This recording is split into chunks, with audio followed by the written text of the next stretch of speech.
рациональных смыслов. Она, возможно, несколько выбивается из логики тех докладов, которые я услышала. Но, с другой стороны, я увидела некую связь в своей тематике с теми интересными размышлениями, свидетелем которых я была. Вот, в частности, в размышлениях о рациональности и рациональном и нерациональном поведении. Хотела бы сказать, что вполне возможно, что наши оценки рациональности и нерациональности социального, политического, персонального поведения, они связаны именно с трактовками этого термина. И мне вот на самом деле сегодня не хватило понятийного анализа. И думаю, что, наверное, это и является некой проблемой, которой нужно заняться в первую очередь. И спасибо всем за то, что обратили мое внимание на это. Наверное, я следующее выступление на конференциях свяжу именно с этой проблематикой, потому что она, на мой взгляд, системообразующая, значимая для развития наук. В принципе, конечно, публикаций очень много, близких, пересекающихся, но, с другой стороны, видимо, мы с вами иногда под рациональностью понимаем какие-то формы поведения, которые на самом деле представляют собой некую индивидуальную схему в ответ на некие жизненные, социальные, либо какой-то иной сценарий.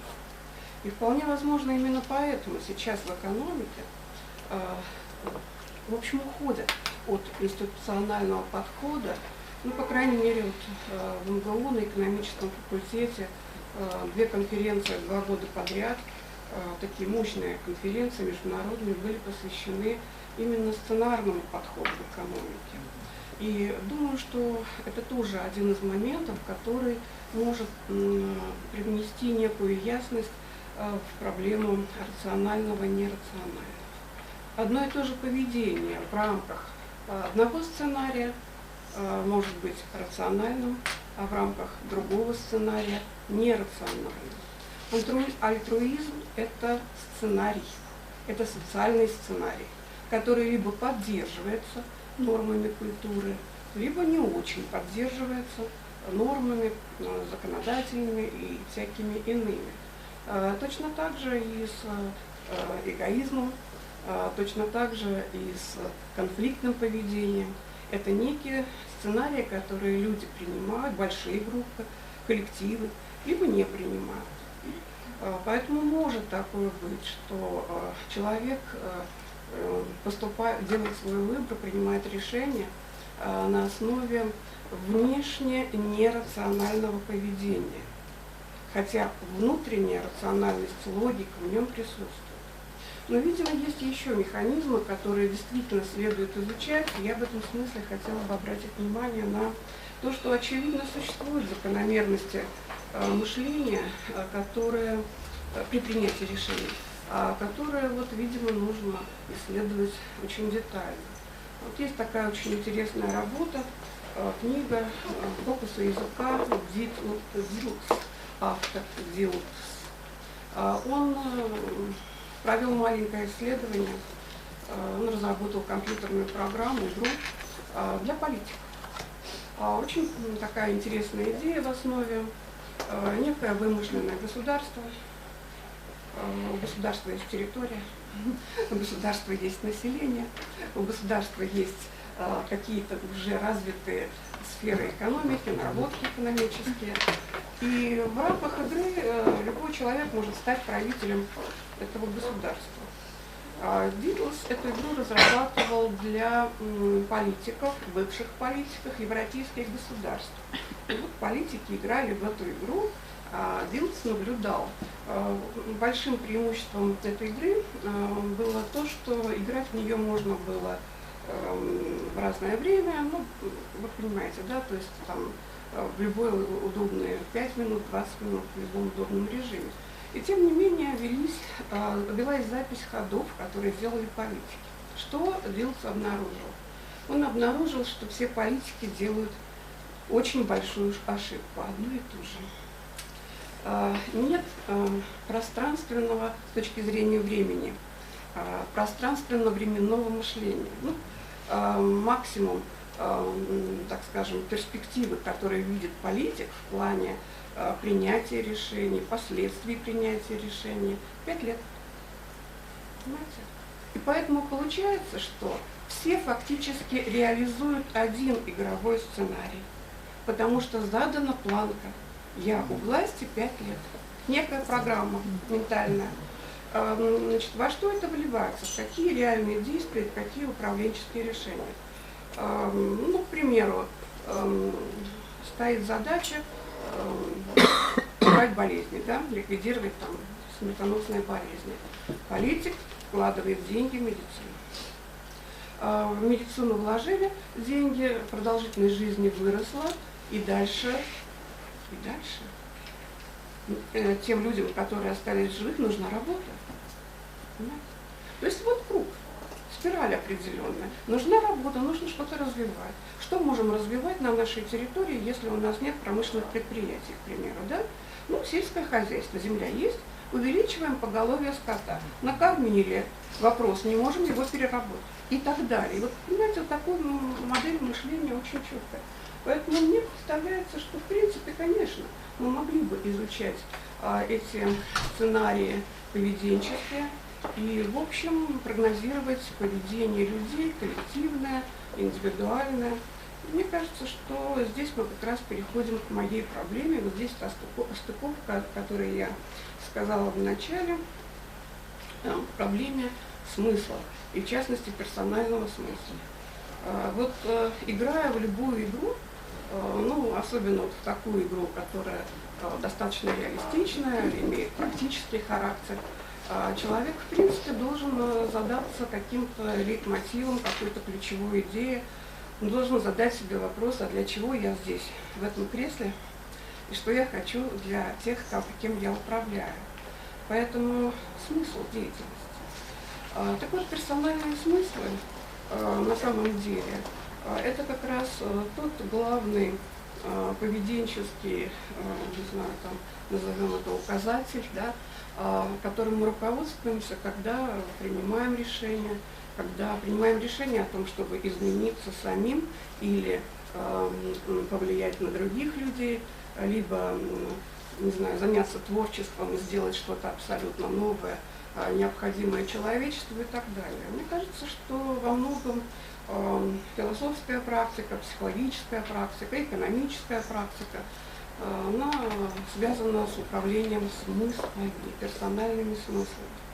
В принципе, термин, конечно, имеет длинную историю, и трактовок понятия очень много этого, но, в принципе, философские определения можно категоризировать, и 3-4 подхода в современной философской литературе можно встретить. И понятно, что ссылки идут на работы Франкла, например, и других авторов, которые написали книги с включением этого термина. Если различать персональный смысл, личностный и социальный смысл, а именно этими понятиями оперируют и психологи, и социальные философы, и социологи, то, в общем, можно сделать такие акценты.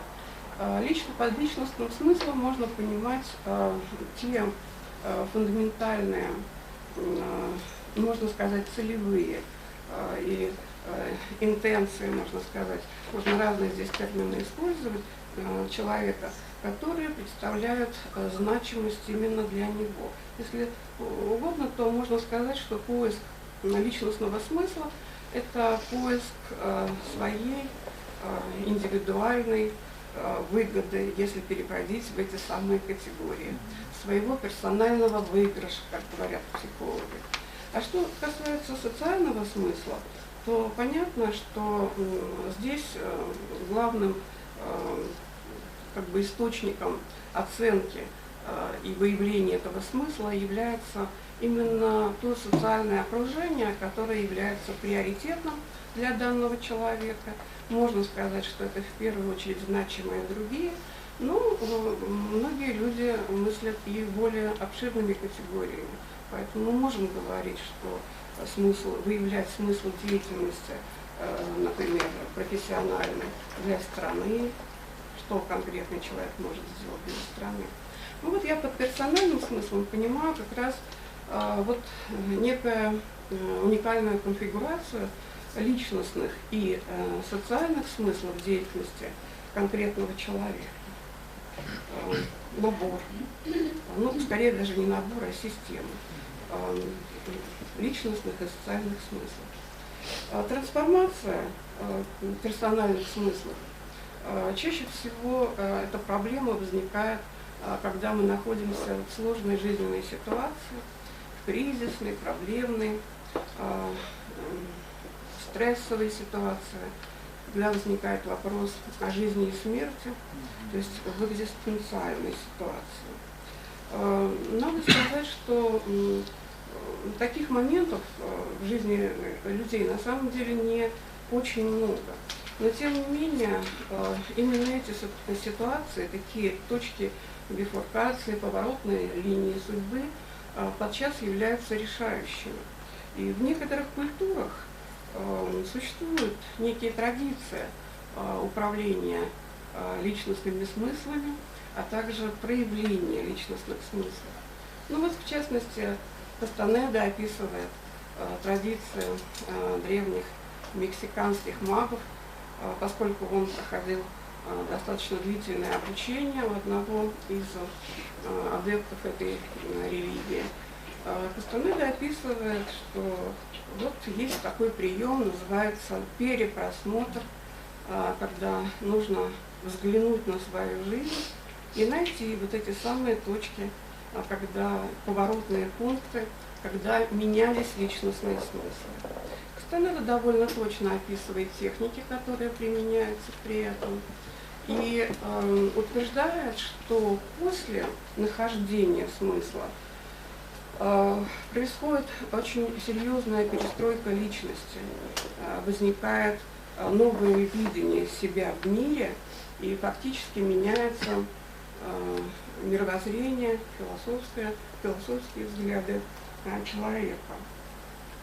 Надо сказать, что перепросмотр – это, конечно, шаманская практика, но на самом деле я бы рекомендовала использовать ее для формирования, развития личности как практику персонального менеджмента, потому что ретроспективный взгляд на свое прошлое, вспоминание ярчайших событий своей жизни структурирует жизнь, придает осмысленность главной линии маршрута, жизненного маршрута.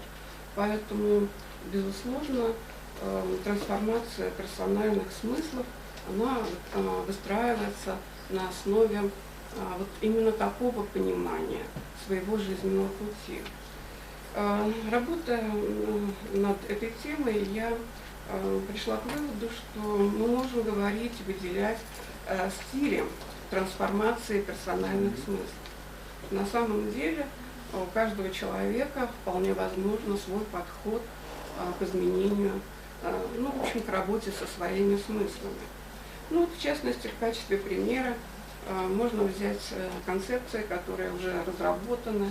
Мне понравилась оригинальная концепция Старовойтенко, которая предложила некую типологию людей, личностей, переживших серьезный культурно-исторический кризис общения с собой. И у меня получилось вот такие типы личности. Человек массы, человек в капсуле, человек-тень, человек-текст, человек-никто. И в принципе, если мы посмотрим на эти яркие типы личности, то мы можем сказать, что, конечно, это особые стили, каждому из этих типов будет присущи особые стили изменения персональных смыслов в той или иной сложной социокультурной ситуации, в которой они попали. Очевидно, что Сами процессы конструирования персональных смыслов у этих типов людей отличаются. Отличаются источники идей, отличаются ценностные базовые ориентиры, отличаются мотивы поведения, отличаются способы подкрепления, стимулирования. Ну, так или иначе, процессы формирования персонального смысла можно определить как некие мыслительные процедуры, включающие как рациональные, так и иррациональные компоненты. Соглашусь, что это важная составляющая. Это некие мыслительная процедура, которая ориентирована на сопоставление своих действий со своей внутренней, глубинной, личностной, ценностной иерархией. Но как только происходит трансформация смыслов, меняется ценностная иерархия. То есть получается, что это такие взаимосвязанные процессы. Ну и, в общем, интересная проблематика. Я сейчас завершаю выступление, с которой я столкнулась, наверное, дальше над этим буду работать. Это конструирование персональных смыслов в условиях общества рисков. Конечно, с таким подходом не все согласились бы специалисты, которые писали книги на эту тематику. Ну, в частности, вот Франкл, упомянутый мной, он считает, что смыслы нельзя конструировать, их можно только найти, отыскать. Но на самом деле, так или иначе, мне представляется, что в современной культуре и в современном социуме мы живем в эпоху вообще масштабного, массового конструирования смыслов для нас. Те контенты, о которых сегодня огромные, контент, о которых сегодня говорили, я имею в виду интернет-контент, они нам с вами с очень большой легкостью доставляют массы вариативов смыслов человеческого поведения, наверное, для любой типовой жизненной ситуации. Развод, смотрим в интернете, массу, почему это хорошо, почему это правильно, или наоборот, почему это плохо. Мы можем работать с этими заданными нам смыслами в индивидуальном порядке, мы можем это обсуждать со своими близкими. Но так или иначе, современная эпоха доставляет человеку такие удобства, которые, я имею в виду именно в плане работы со своим внутренним миром, которые приводят его к утрате человеческих констант. И в частности, много об этом писал Бек, к утрате смыслов существования. Отсюда вот эта проблема самоубийств, которая, в общем, не минует очень благополучные экономические общества, очень благополучные категории людей, и что вызывает и, в общем, особое беспокойство молодых людей, у которых, казалось бы, все впереди. Ну, наверное, вот на этом я завершу свое выступление. Единственное, хотелось бы сказать по поводу того, что делать людям помогающих профессий в ситуации вот такого масштабного движения от смыслов, ситуации утраты смыслов. Ну вот в этом смысле нам в помощь разработке психологов, ну, в частности, Роджерс в одной из своих работ очень неплохо описал модели помогающего поведения и, в принципе, обратил внимание на то, что на самом деле специалисты, которые занимаются социальным, психологическим консультированием, философы, которые решили заняться прикладными исследованиями или занимаются в области практической философии, на самом деле вполне могут использовать те наработки, которые вот сделаны в психологии. Мне кажется, что здесь хорошая перспектива для развития идей и вот этой тематики понимания смысла. Спасибо. Все, что я хотела. Спасибо, Галина Владимировна. Вопросы, коллеги? Скорее, это реплика. Реплики. Я психолог, и достаточно долго занималась экстренной психологической помощью. И я сейчас замечаю, что за последние 20 лет Роджерс не работает так, как работал раньше. Если прежде клиенту было интересно искать этот смысл его дальнейшего существования, сейчас он приходит и с таким примерным запросом: сконструируй мне смысл, потому что для себя его не сконструируешь, это будет ошибкой. А я их перебираю, потом большинство из них отвергну. Или справочничать составляю все случаи жизни. То есть внимание, направленное на себя, на свою личность, оно сейчас не так котируется, как тогда, когда Роджерс был фаворит. Мне представляется, что как раз вот именно модель Роджерса более эффективна. Почему? Потому что сконструированный смысл в беседе с консультантом, психологом для меня, ну, назовем меня пропедевтом, да, ну, пришло на профилактику, он существует, пока я общаюсь с этим человеком. Когда я прихожу домой в свою собственную среду жизненную, понимаете, половина, если не большая часть этих смыслов утрачивается. Поэтому я скорее за такой прием конструирования смыслов самим человеком. Ну, например, есть такое упражнение, может очень даже сложно идти, что называется, в реальной практике, а может и легко выполняться. Например, можно предложить человеку, у которого явно какие-то проблемы существуют со смыслообразованием, ну, найти для себя смысл, выписать, ну, допустим, наверное, смыслы, либо модели какой-либо деятельности. Причины, почему выгодно, важно, в зависимости от его терминологии, необходимо, актуально вот заниматься именно этим тем. Ну, например, 10 причин, найдите 10 причин, почему вам необходимо бегать каждое утро. Понимаете, человек, который совершенно, скажем, далек от спорта, физкультуры и так далее, ну, он вам выпишет 10 причин. Почему он выпишет? Ну, это же задание реалистично. Потом вы говорите: выпиши еще 10 причин. Он выпишет еще 10, потому что задание тоже реалистично, не повторяясь. То вы говорите: выпишите еще, выписывай вообще каждый день, приди ко мне со списком из 100 причин, почему нужно бегать по утрам.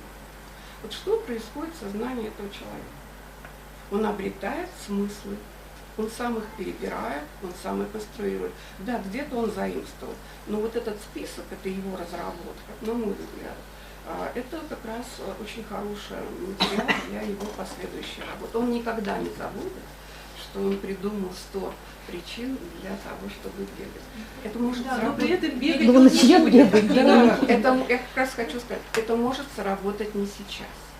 Но он уже, этот смысл, какой-то из них взятый, он уже не отвергнет и будет знать, что он умеет это делать. Вот здесь как бы пчела. А дальше переходим на проблему, актуальную для этого человека. Ну, например, почему нужно остаться жить, а не броситься из окна. Для примера. Вот. Но, то есть я хочу сказать, что прежде всего человек сам себе психолог.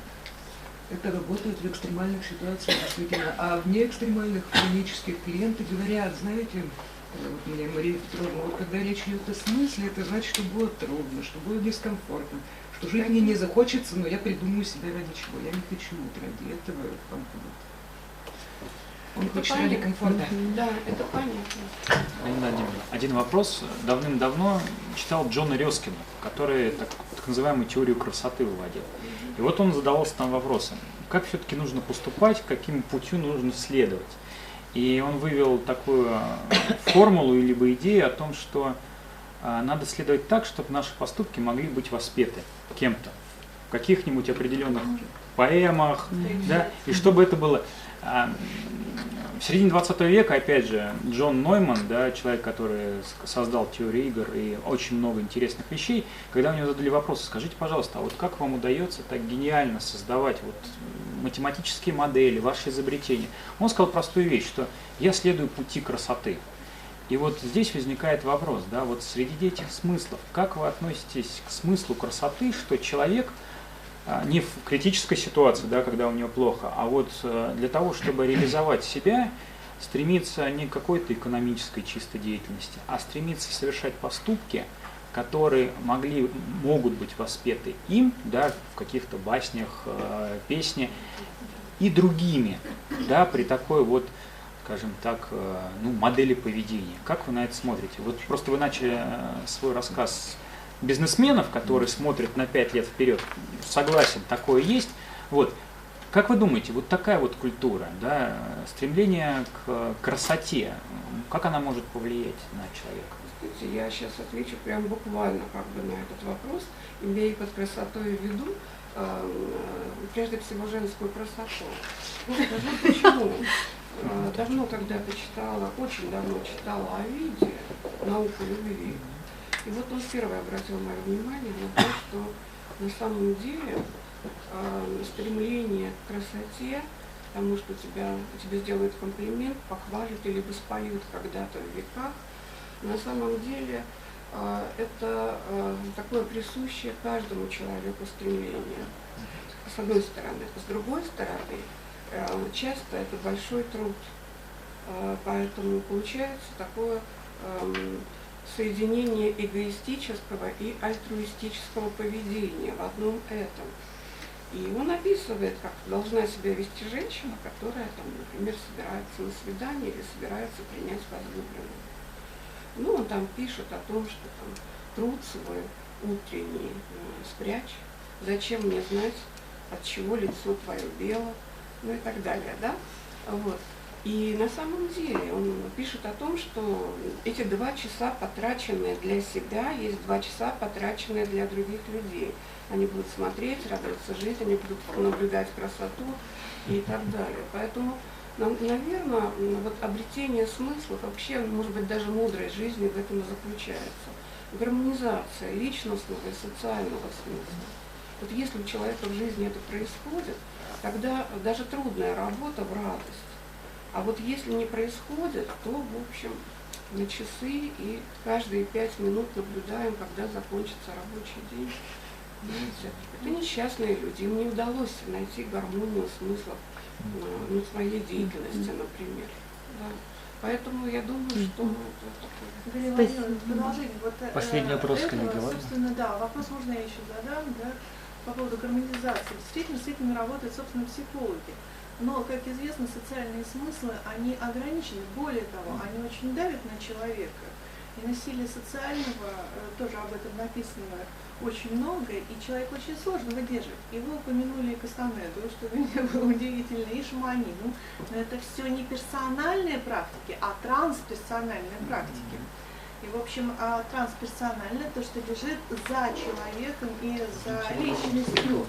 И как раз в этом случае, я, собственно, сама не раз практиковала измененное состояние сознания, как раз человек бежит от социального и от своего собственного, которое тождественно, в принципе, социальному, как я и говорила, в личности очень я очень сложно здесь, как я индивидуально работать, оно, потому что задано этим социальным. И он как раз бежит в трансперсональное. Вот и в этот шаманизм, и в измененное состояние сознания, чтобы взять вот те самые смыслы, которые являются универсальными, наработанными культурами предшествующими. То есть вот как здесь-то сочетается, собственно, персональное и трансперсональное? На самом деле, вот я за это и ценю книги Кастанеды и книги о нем, что их можно интерпретировать и в обычном повседневном смысле, не уходя в религиозные дебри, так я скажу. Потому что я поэтому и говорю, что эта практика применима в психологии, она очень полезна. Потому что мы на самом деле находимся, ну, в общем, автомат бегуна, Дорна, там, мы находимся вот в этих постоянных ритмах. Я у студентов на первой паре иногда спрашиваю, сколько человек вы сегодня видели в Москве, да? И вы знаете, группа дружно говорит, никого. Понимаете, никого не видели. Спрашиваю, пешком шли? Нет. В транспорте, в метро, в электричках они видели 1000 людей. Для них это никого. Почему? Потому что нет вот этого личностного смысла. Человек не как предмет мебели, как нечто такое, в отличие от, кстати, людей там, сельской местности и так далее, где это не происходит. И вот, скажем, такой перепросмотр, ну, есть в практиках персонального менеджмента, психологии. Ну, вот Дэвид Льюис, например, описывает, как он применяет методику, я пробовала, у меня не работает, ну плохо работает, написание эпитафии. Ну, к нему приходят люди за персональным ростом, за персональным развитием, и вот одно из заданий, ну сначала он давал это задание в вольном формате, а потом уже придумал некий шаблон, в котором было написано примерно так: я, которого следует называть, или которого я хотел бы, чтобы меня называли, прочерк, то есть себе имя. Ну да, твое имя напиши, но именно в том формате, какой тебе нравится. Родился тогда-то, ну это известно. Умер тогда-то, за свою жизнь сделал то-то и то-то. Ну, на самом деле 3-4 строчки. Вот. И Льюис пишет о том, что, увы, 40-летние, 50-летние люди с трудом выполняют это задание, потому что они приходят в ужас. Они говорят: я уже не успею. Понимаете? Написать нечего, я уже не успею. То есть мы живем без заданных смыслов. Вот надо их задавать для себя. Вот в этом смысле традиционная культура, не такие древние, как мексиканская, ну вот сегодня упоминали, там, восточная культура, да. Им удалось задавать некие смыслы личности и поддерживать эти смыслы личности на протяжении жизни человека.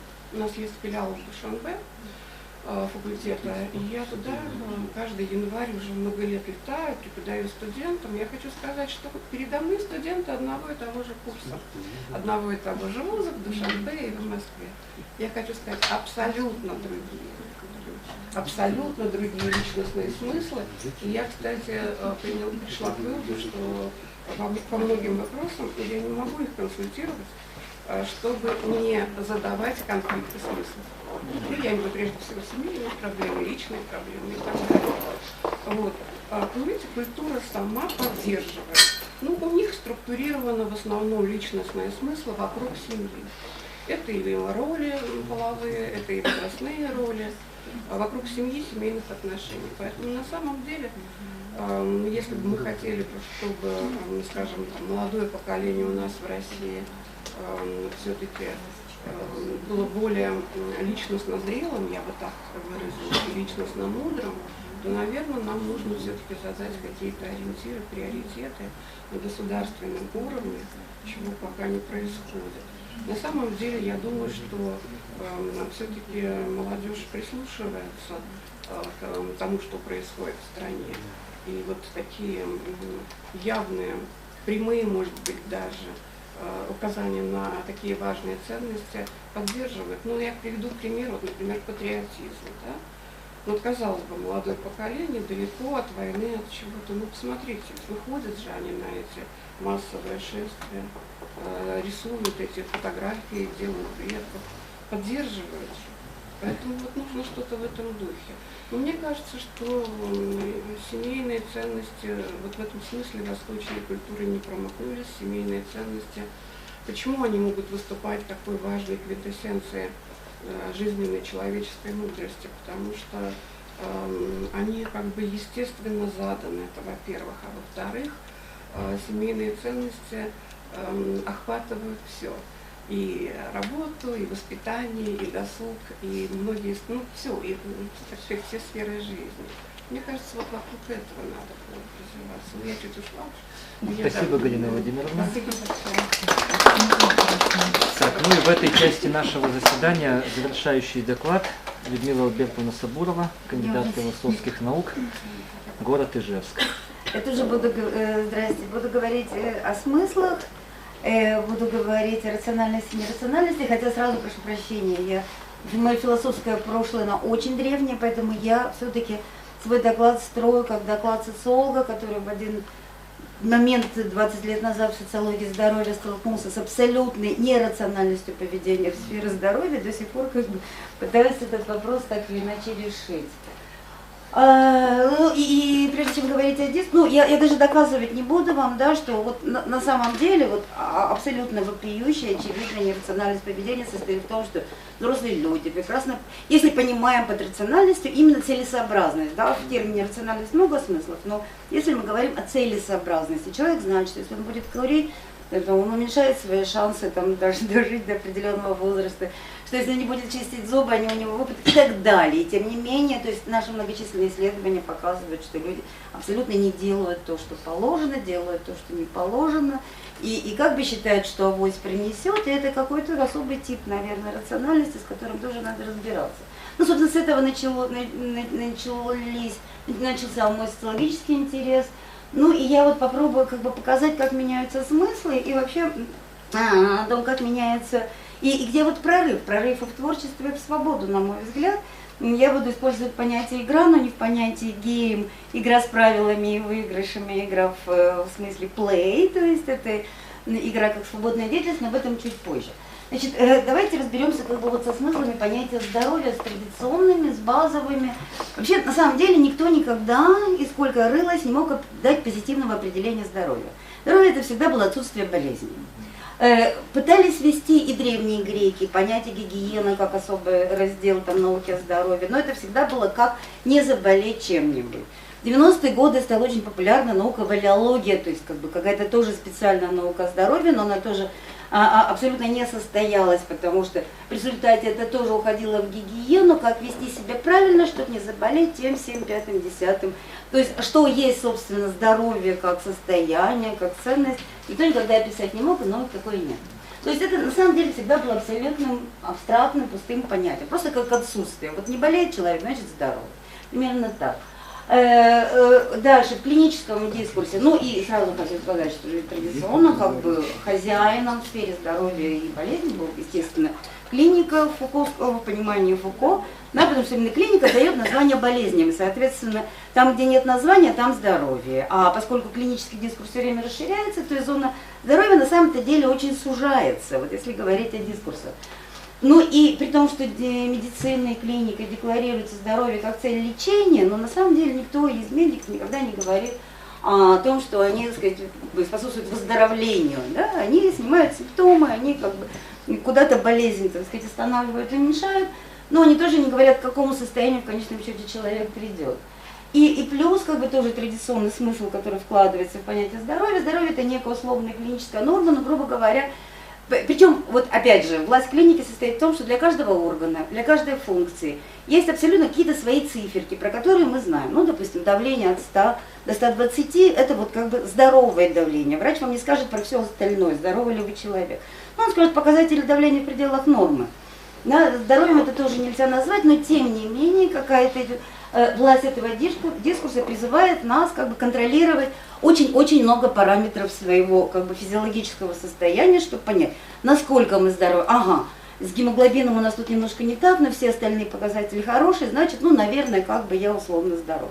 Примерно так. И вот эта вот власть традиционного клинического дискурса приводила всегда к тому, что человек, задумываясь о своем здоровье, сравнивал себя вот с этой клинической как бы нормой, или просто вот есть у него состояние болезни или нет. Сегодня, в силу уже перехода клинического дискурса в тотальность, я об этом немножко больше скажу, сегодня уже очень многие исследователи говорят, что, ну, есть, ну, вы знаете, любимая шутка, нет здоровых, есть недообследованные, но на уровне, как бы, социологии здоровья это описывается понятием состояния ремиссии. Сегодня как бы нет людей, которые соответствуют каким-то абстрактным клиническим нормам по всем своим параметрам. У каждого так или иначе с детства так и возникают те или иные болезни, те или иные отклонения. Соответственно, большинство людей, ну, вы знаете, продолжительность жизни она выросла благодаря успехам, ну, той же медицины, да, она очень высокая. И поэтому большинство людей, ну, там, после 40-50, они живут с неким набором хронических болезней, которые находятся не в состоянии обострения, то есть ремиссии. И в результате сегодня здоровыми, ну, как бы считают люди, принято в цивилизованном обществе считать людей, не то, что у которых отсутствуют болезни, это те люди, у которых болезнь не дает о себе знать в каких-то проявлениях, она не ограничивает их жизнь ни в чем.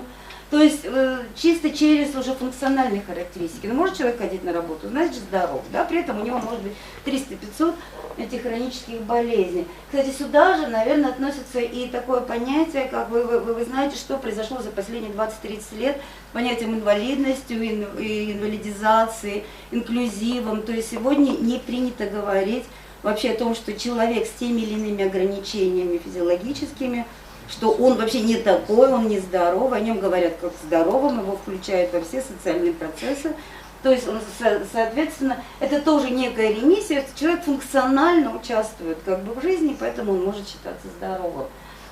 Дальше, клиника сегодня, опять же, приобретает свою тотальность, контролирует уже такие вещи, которые всегда были, в общем-то, в ведении не медицины, а в ведении все-таки Бога и религиозных институций, это рождение и смерть. Сегодня эти таинства перестали быть таинствами. Сегодня как бы медицина способна родить за нас, медицина способна долго нам не давать умирать. Я не говорю вот о российской глубинке, я говорю в целом, да, об успехах медицины, о успехах биотехнологии. И, соответственно, как бы, когда мы уже отдаем на откуп даже такие тайные, трансцендентные вещи, как тайны рождения и смерти, то есть клиника вроде бы как с одной стороны становится вообще одним из самых мощных субъектов власти в этом мире, да, со всей своей фармацевтической силой, да, силой этого бизнеса. С одной стороны, да, мы выращиваем органы по отдельности, в купе, в целом, да, мы на 3D принтере выращиваем, и таким вот сказать, вот мы вырастили здоровый орган или нездоровый, если он на 3D принтере. То есть возникает очень много вообще на самом деле вопросов. Скоро будем планировать людей, здоровы это или нездоровы. То есть понятие здоровья вообще сказать, размывается в этом смысле, но парадокс состоит в том, что медицина и клиников тоже последние лет 20-30, сколько вот этим занимаюсь, отчаянно отмежевывается вообще от ответственности за здоровье личности и общества в целом.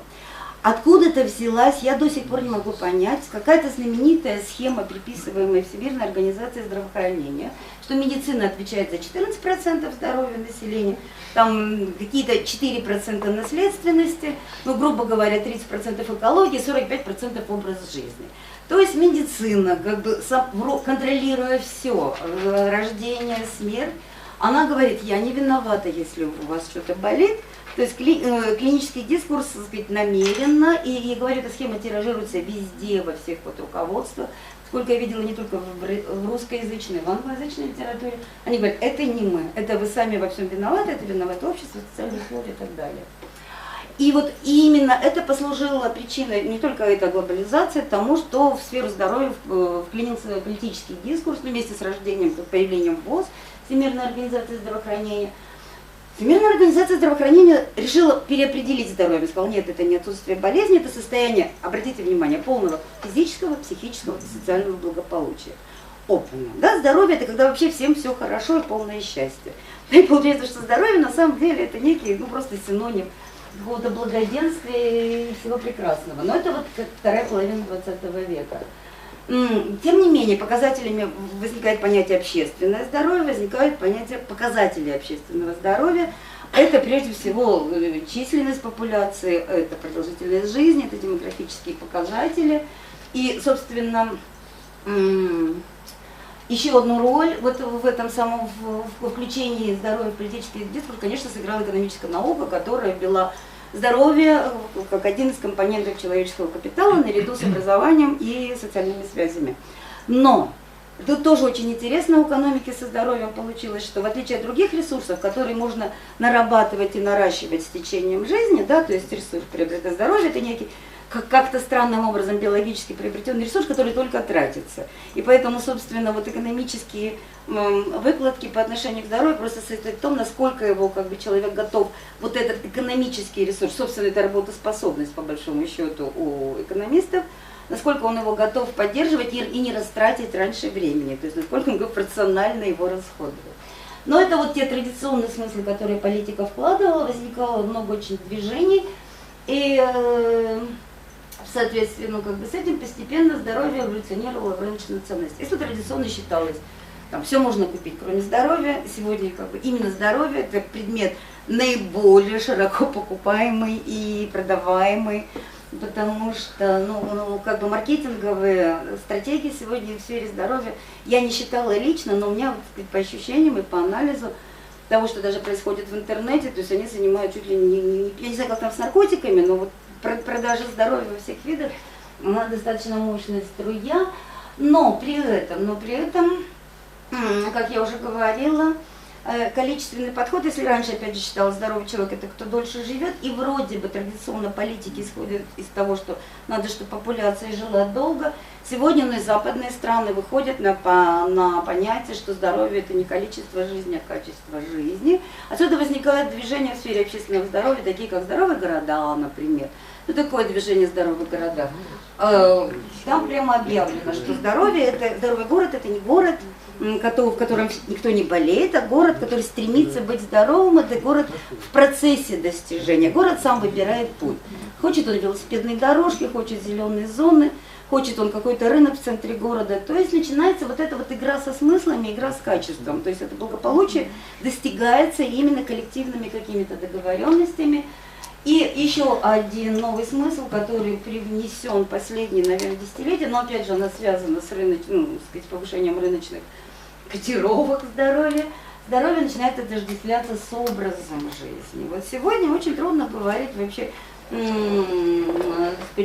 здоровый и здоровым презентует себя человек, который живет, вот это лайфстайл, да, то есть у которого образ здорового человека, и в результате здоровье и образ здоровья начинают совпадать.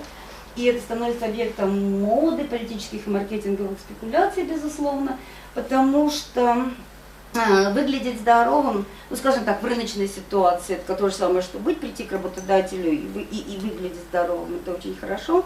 Но на этом фоне возникают еще очень интересные вещи. Происходит перераспределение власти, как везде. С одной стороны, глобализация и выдавление вертикальные эти структуры, которые то всему миру запрещают курить, то всему миру заставляют носить какие-нибудь повязки от какой-нибудь конкретной эпидемии. Да? С одной стороны, это очень жесткая вертикальная власть, которая усиливается еще, опять же, глобальными фармацевтическими компаниями, которые начинают навязывать те или иные способы профилактики и лечения «Будьте здоровы». А с другой стороны, как противовес и как стремление к качеству именно жизни, происходит локализация агентов влияния в горизонтальных сетях. Вот возникают те микросообщества, о которых сегодня уже говорили, то есть которые, клубы любителей бега, клубы любителей пива и так далее, и так далее, и так далее. И это может быть и здоровый город, это может быть здоровая школа. В Ижевске очень много было таких движений, что к ним причастна и видела, как это делается. То есть возникает встречный процесс. И вот во встречном процессе на самом деле возникает вот эта ситуация выбора. Либо мы слушаемся, эти все глобальные институции и начинаем жить, как они нам говорят, или мы должны выбрать на самом деле, что мы будем считать здоровьем. Я никогда не забуду, когда в 1997 году, когда мы только начали движение этих здоровых городов, нам показали копенгагенский так называемый профиль здоровья, где на первой странице на обложке такой мужик с трубкой и с бородой.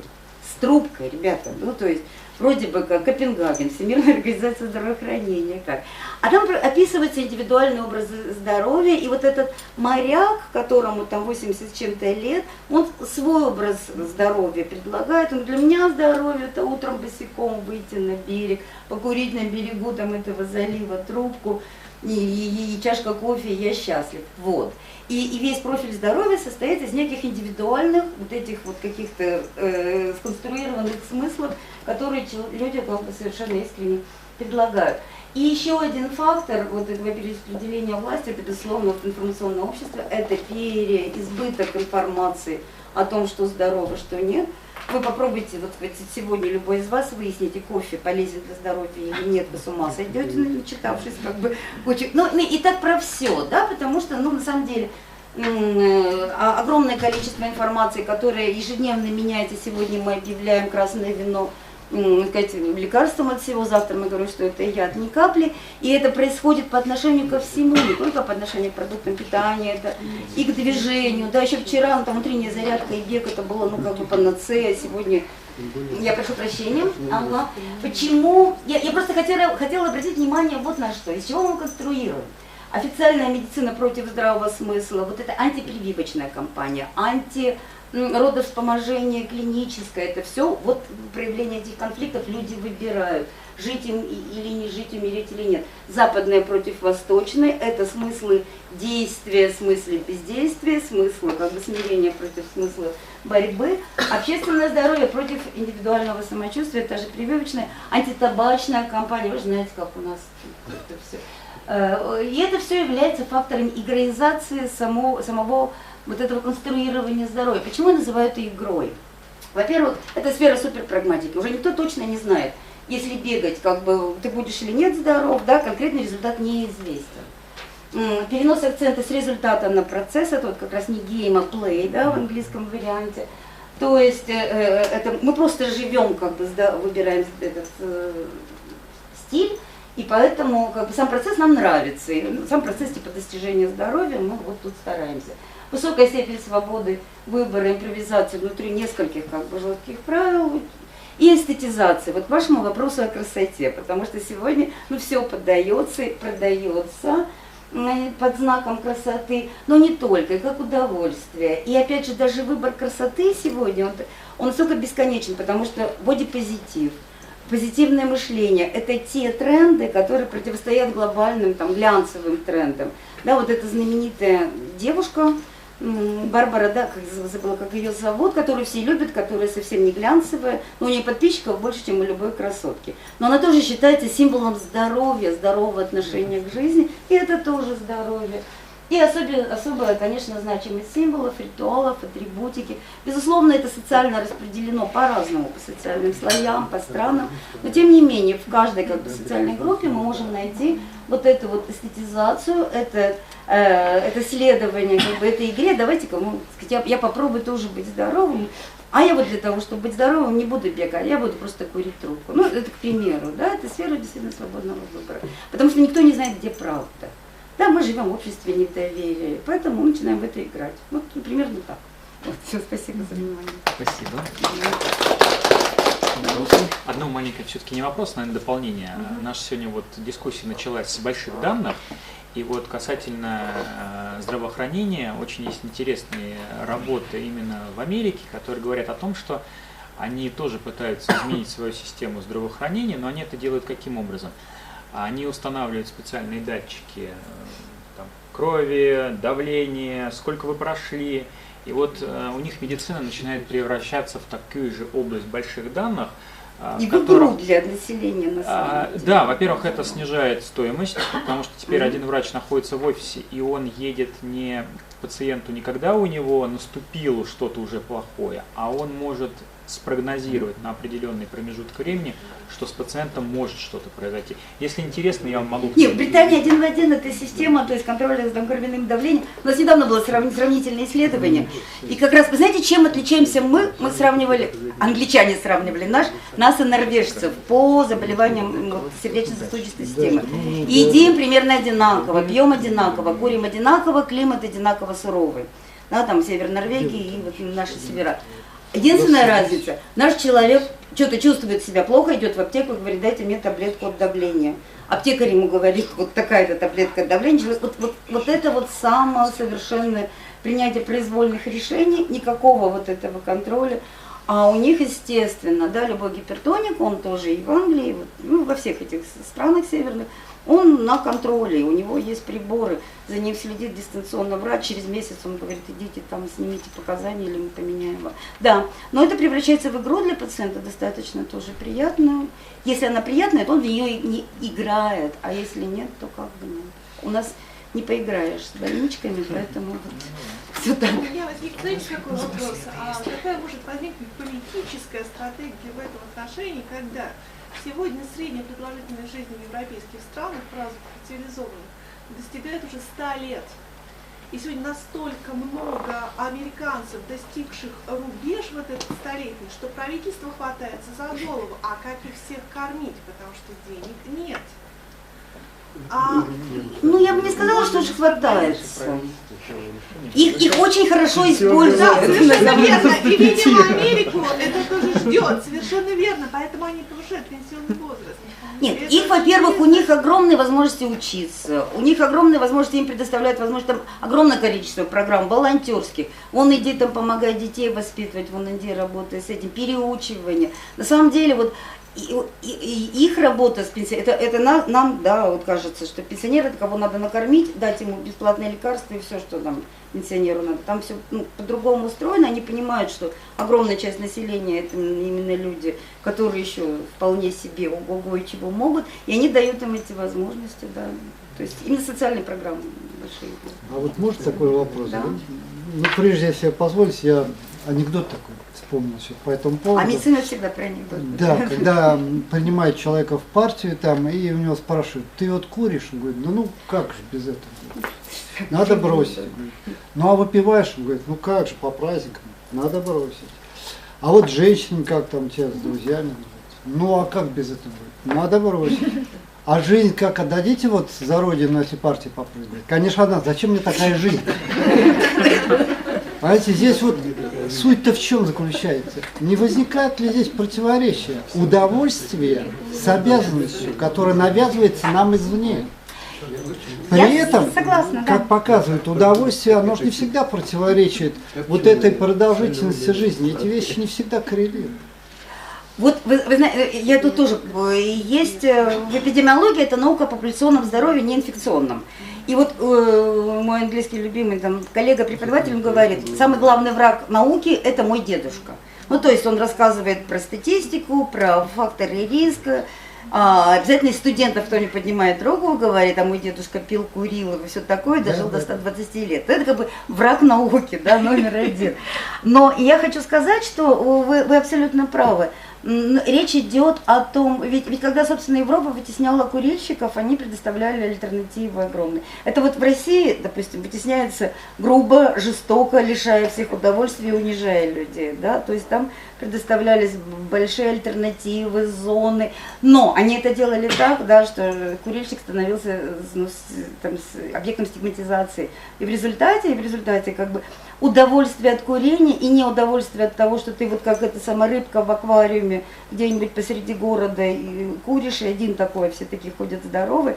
То есть на самом деле это они используют как раз эти механизмы вот вознаграждения и затраты. Ты уже начинаешь думать, господи. Я правильно понимаю, что это один получает удовольствие, смотря как остальные все ходят с мужем? Или наоборот? Наоборот. То есть один пошел получать удовольствие, но он чувствует, что что-то не так, потому что он стоит тут один, обязательно стеклянная кабинка, да, ну, допустим, если речь идет об... А когда он закуривает, затягивается, получает удовольствие? А все такие идут, он такой одинокий. Нет, но при этом, опять же, вы же понимаете, что жизненная стратегия, они гораздо сложнее, рациональность гораздо сложнее. Да. Если кому-то нравится быть бунтарем, а я таких видела и среди норвегов, и шведов, и англичан, вот он будет курить до 100 лет, потому что он будет бунтарь.